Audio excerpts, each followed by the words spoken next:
10 class कैसे है? बढ़िया। चलिए कंटिन्यू करें।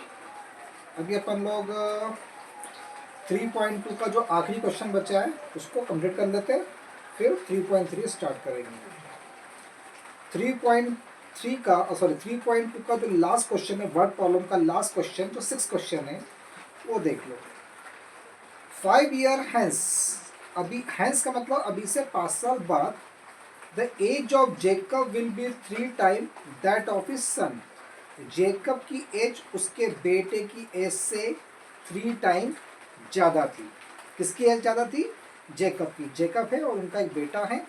तो 5 साल बाद प्रेजेंट में जो दोनों की एज है उसमें दोनों में 5 प्लस करेंगे, और जब दोनों की एज को कंपेयर करेंगे तो जेकब की एज उनके बेटे की एज से 3 टाइम ज़्यादा आएगी।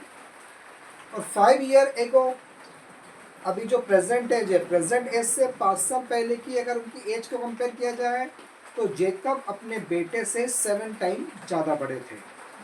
तो what are their present age, तो हमें उनकी प्रेजेंट एज पता करनी है कि दोनों की प्रेजेंट एज क्या होगी, जेकब की भी और उनके बेटे की भी। ठीक है, तो यहाँ स्टार्ट करते हैं।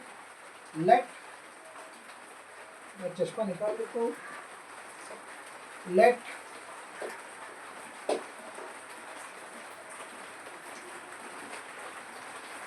प्रेजेंट एज ऑफ जेकब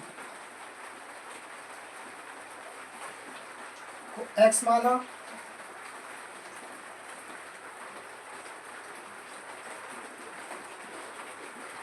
और प्रेजेंट एज ऑफ सन इसको माना वाई। क्लियर? फर्स्ट कंडीशन में क्या है?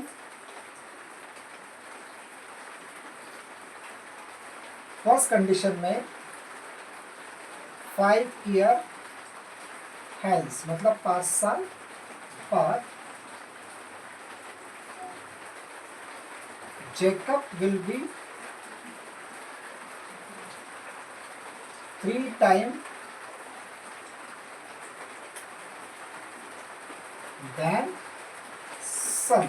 सन से 3 टाइम उनकी एज होंगी। दोनों की एज को कंपेयर करेंगे कितने? 5 साल बाद। तो आफ्टर 5 ईयर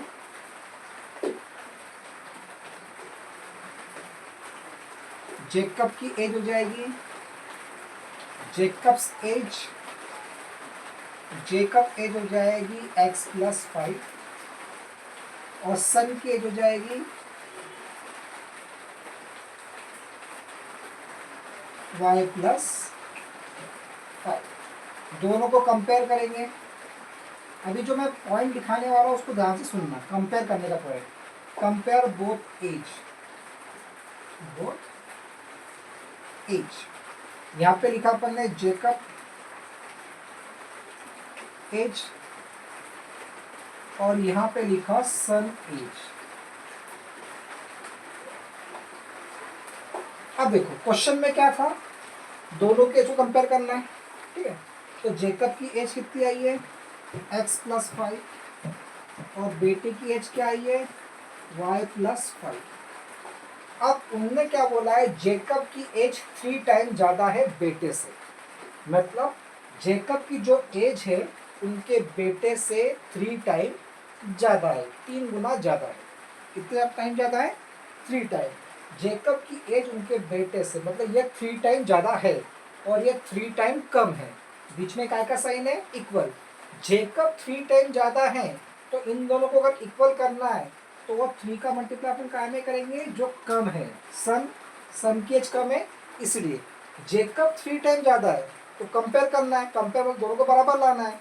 तो बेटा उनसे 3 टाइम कम है इसलिए बेटे में 3 का इंटू करेंगे। ये पॉइंट क्लियर हुआ? ये ज़्यादा है और ये कम है, दोनों को कंपेयर करना है तो 3 का इंटू बेटे जिसमें कम है उसमें करेंगे। क्लियर? ये पॉइंट को ध्यान रखना। तो x+5 ये हो जाएगा 3y+15। इसको इधर ट्रांसपोजिंग करेंगे, x - 3y, 15 - 5, x - 3y, तो यहाँ पर 10। ये बन गई इक्वेशन फर्स्ट। समझ में आया मैंने इक्वेशन फर्स्ट कैसे बनाई? ये पॉइंट क्लियर हुआ आपको अच्छे से? आई होप कि आपको ये पॉइंट क्लियर हुआ होगा। अब क्वेश्चन के हिसाब से 5 year ago, 5 year ago Jacob was 7 times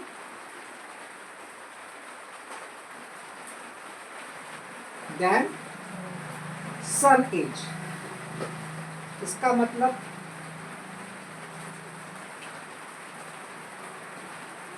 Jacob की एज क्या हो जाएगी 5 साल पहले x माइनस 5, सन की एज क्या हो जाएगी y माइनस 5। दोनों की एज को कंपेयर करेंगे, कंपेयर बोथ एज, ठीक है। तो जेकब की एज कितनी है, जेकब एज कंपेयर करना है सन एज, ठीक है। अब जेकब की एज कितनी है x माइनस 5 और सन एज क्या है y माइनस 5। अब उनने क्या बोला है जेकब 7 टाइम ज्यादा है, मतलब मल्टीप्लाई क्या में करना है बेटे में। अभी बताया ना आपको पॉइंट, 7 का मल्टीप्लाई यहाँ कर देंगे, है कि नहीं, फिर 7 का इंटू यहाँ कर देंगे। तो ये बचेगा आपका x माइनस 5 और ये इसको इससे करने पे ये हो जाएगा 7y, इसको इससे करने पे हो जाएगा माइनस 35। अब ये x को इसी से रखा, इस 7y को उधर ट्रांसफॉर्म किया तो ये माइनस 7y, यहाँ पे माइनस 35, इसको इधर 5 को किया तो ये माइनस 5 इधर गया तो प्लस 5 हो गया, ये देखो माइनस था उधर आके प्लस में हो जाएगा। अब ये आया x माइनस 7y, तो यहाँ पे बचेगा माइनस 30। ये बन गई आपकी इक्वेशन सेकेंड। आपके पास इक्वेशन फर्स्ट भी आ गई, आपके पास इक्वेशन सेकेंड भी आ गई। समझ में आ रहा है पूरा क्वेश्चन? इसका स्क्रीनशॉट निकाल के आप अपनी कॉपी में उतार लेना, ठीक है। अभी मैं इसको रफ कर रहा हूँ क्योंकि मेरे पास दोनों इक्वेशन आ गई है। अब इसको मैं सब्स्टिट्यूशन मेथड से सॉल्व करूँगा। ये पूरा क्लियर हो गया आप लोगों को? उम्मीद है कि आपको ये क्लियर हो गया होगा। अगर नहीं भी क्लियर हुआ तो वीडियो को 2-3 बार सुनते रहे तो आपको ये हो जाएगा। और जब भी आप मेरा वीडियो देखते हो ईयरफोन लगा के ही देखिए ताकि आपको आवाज़ एकदम क्लियर आ सके। अभी मैं इसको रफ कर देता हूँ।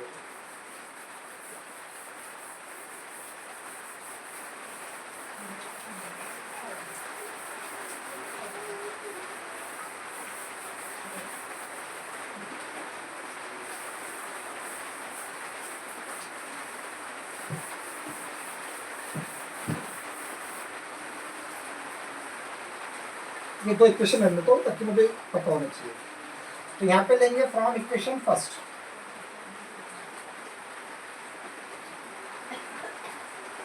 From equation first. Equation first क्या है x minus 3y is equal to 10। ये x को मैंने ऐसे ही रहने दिया, यहाँ पर आया अपना 3y, कितना आया 3y, तो ये बन गई इक्वेशन थर्ड। अब इसको x की वैल्यू को पुट अप करूंगा, put x value in equation second, क्योंकि मैंने फर्स्ट से थर्ड बनाई तो पुट अप क्या करूंगा सेकेंड में। सब्स्टिट्यूशन मेथड में ये होता है x minus 7y is equal to minus 30।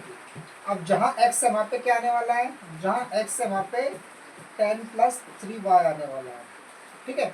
ये x के बदले में मैंने इतना लिख दिया। अब गलती क्या होती है, अपन ने 3y तो लिख दिया, अपन ये 7y को लिखना कई बार भूल जाते हैं, वो गलती आपको नहीं करनी है। माइनस 30। अब देखो इस 10 को उधर ट्रांसपोजिंग करेंगे,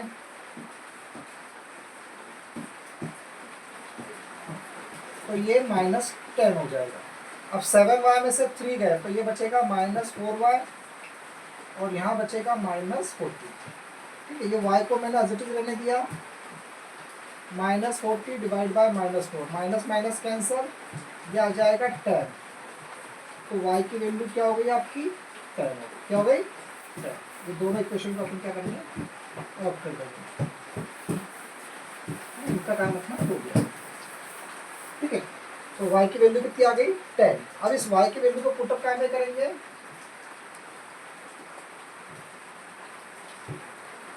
put y value in equation third. Equation third क्या है, x is equal to 10 plus 3y।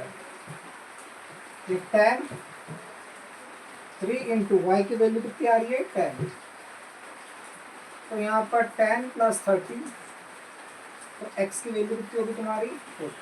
कितनी हो गई 40। समझ में आ रहा है, इसका मतलब x की वैल्यू हो गई इसकी वैल्यू, तो क्या लिखेंगे यहाँ पर, आंसर क्या आएगा, प्रेजेंट एज ऑफ जेकब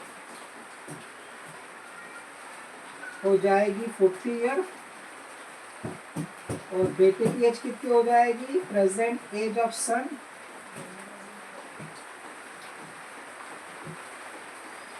वो हो जाएगी, y की वैल्यू कितनी आई थी 10 ईयर। आगे समझ में कैसे करना है, कोई कंफ्यूजन, आई होप कि आपको ये क्वेश्चन समझ में आ गया होगा। ठीक है, ये मैंने 3.2 सब्स्टिट्यूशन मेथड के सारे क्वेश्चंस आपको एक एक क्वेश्चन आपको करवा दिया है। ठीक है, अभी मैं इसको क्लीन कर देता हूँ, आई होप आपको उसका स्क्रीनशॉट ले लेना, उतार लेना। मैं इसको क्लीन कर देता हूँ, और क्लीन करने के बाद अब आपको एलिमिनेशन मेथड के क्वेश्चन समझा रहा हूँ। 2 क्वेश्चन समझा दिए थे मैंने, अभी बाकी 2 क्वेश्चन है वो मैं आपको बोर्ड पे कर देता हूँ, फिर उसके बाद कल अपन उसकी वर्ड प्रॉब्लम करेंगे, और इसके कुछ एग्जाम्पल्स होंगे, वो एग्जाम्पल्स भी मैं आपको करा दूंगा। ठीक है, रिविजन मैंने क्या अभी 1st to 5th चैप्टर करा देता हूँ, उसके बाद फिर एक एक चैप्टर का रिविजन भी कराऊंगा आप लोगों को। ठीक है, तो आप बस डेली यूट्यूब चैनल देखते रहिए मेरा, आपको सारे नोट्स सब कुछ मिलता रहेगा, सारी चीज़ें आपको अवेलेबल हो जाएगी फ्री ऑफ कॉस्ट। बस आपको मेरे चैनल को सब्सक्राइब और लाइक करना है, और कमेंट करना है, जो आप बिल्कुल नहीं करते। देखो 3.3 एलिमिनेशन मेथड का जो फर्स्ट क्वेश्चन का थर्ड वाला कर रहा हूँ, फर्स्ट सेकंड मैंने करा दिए थे। क्या इक्वेशन दिया पर 3x minus 5y minus 4 is equal to 0। तो ये 3x को मैंने ऐसे रखा, ये 5y को ऐसे रखा, इस 4 को उधर ट्रांसपोजिंग किया, तो ये +4 हो गया। ये बन गई इक्वेशन फर्स्ट।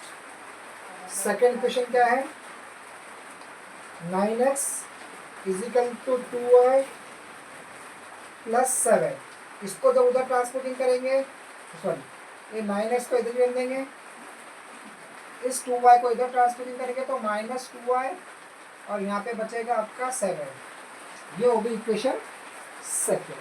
ठीक है, अपने पास इक्वेशन फर्स्ट भी आ गई, इक्वेशन सेकेंड भी आ गई, इसको मैंने सिंपल फॉर्म में चेंज कर दिया। ठीक, अब इसको अपने को एलिमिनेशन मेथड से सॉल्व करना है, तो अपन किसको एलिमिनेट करेंगे, x को। तो यहाँ लिखेंगे बाय x एलिमिनेटेड। ये ऊपर क्या क्या समझ में आया ना, ये इक्वेशन क्वेश्चन में ऐसे दी थी, तो मैंने ये 4 को इधर ट्रांसपोजिंग किया, तो -4 का हो गया +4 में, तो ये बन गई आपकी इक्वेशन फर्स्ट।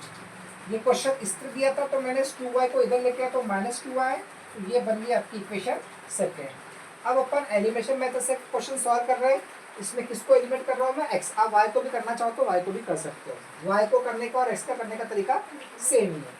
अब मैं x को एलिमिनेट कर रहा हूँ, तो x का क्या दिया हम आपको देख लेते क्वेश्चन में, 3x minus 5y is equal to 4, और यहाँ पे इसका दिया है 9x minus 2y is equal to 7। Simple तरीका, x को एलिमिनेट कर रहे हैं, तो यहाँ x की कोएफिशिएंसी क्या है 9, तो ये 9 को ये पूरे इक्वेशन से मल्टीप्लाई करेंगे। ठीक, और इसके अंदर फर्स्ट इक्वेशन के अंदर x की कोएफिशिएंसी क्या है 3, तो उसको नीचे वाले से पूरा मल्टीप्लाई करेंगे। अब देखो ऊपर वाले को मल्टीप्लाई करेंगे, 9 को 3 में मल्टीप्लाई किया तो 27x, इसको इससे किया तो 45y, इसको इससे किया तो 36, इसको इससे किया तो 27x, इसको किया तो 6y, इसको किया तो 21, क्या आएगा 21। अब क्या करेंगे इसको अपन बाय सब्सट्रैक्ट करेंगे, क्या करेंगे बाय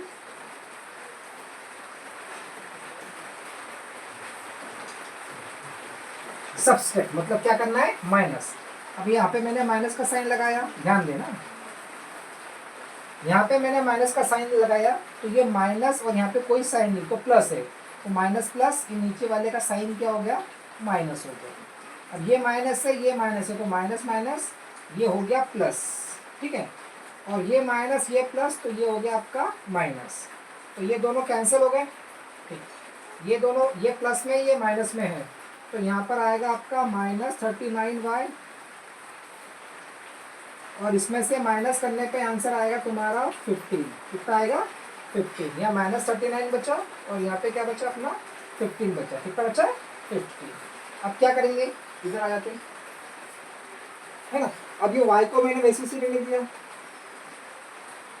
यहाँ पे क्या बचा अपना 15, उसको 39 को इधर ट्रांसपोजिंग किया तो ये -39 आ गया। अब 3 के टेबल में ये 5 टाइम, 3 के टेबल में ये 13 टाइम, तो y की वैल्यू क्या आ जाएगी -5/13। अब आप बोलोगे सर माइनस तो नीचे है तो आपने नीचे क्यों लगाया, देखिए अगर मैं ये 5 को 13 से डिवाइड करूंगा तो माइनस हमेशा सेंटर में आएगा, मतलब ये पूरा का पूरा क्या हो जाता है माइनस हो जाता है, माइनस नीचे हो या ऊपर मतलब वो पूरे को माइनस माना जाता है, इसलिए माइनस नीचे था इसलिए मैंने बीच में लगा दिया ताकि ये माइनस में इसका आंसर हो जाए। क्लियर। अब इसको पुटअप करेंगे अपन, put y value in equation. अब कोई भी इक्वेशन पुटअप करो, मैंने फर्स्ट में पुटअप कर दी, इक्वेशन फर्स्ट क्या थी 3x - 5y = 4। अब यहाँ पे ये 3x वैसी कैसी रहा, ये -5, अब ये y की वैल्यू क्या आई देख लो -5/13 = 4। अब देखो ध्यान से ये -3 बचा,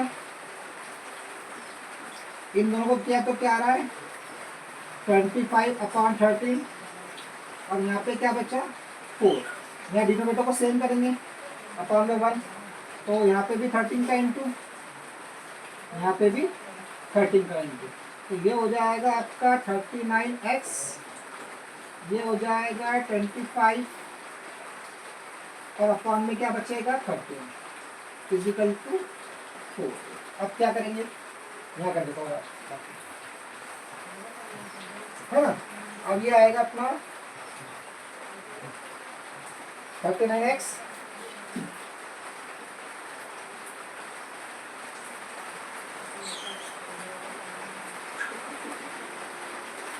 (4 × 13)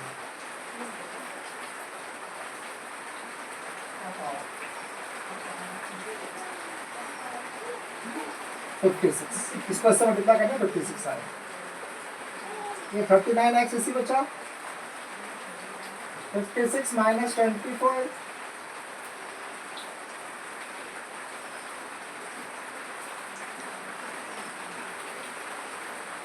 तो यहाँ बचेगा अपना कितना 1 31 30 × 36 50, अरे 52 बचेगा, मैंने गलत कर 52 आ गया।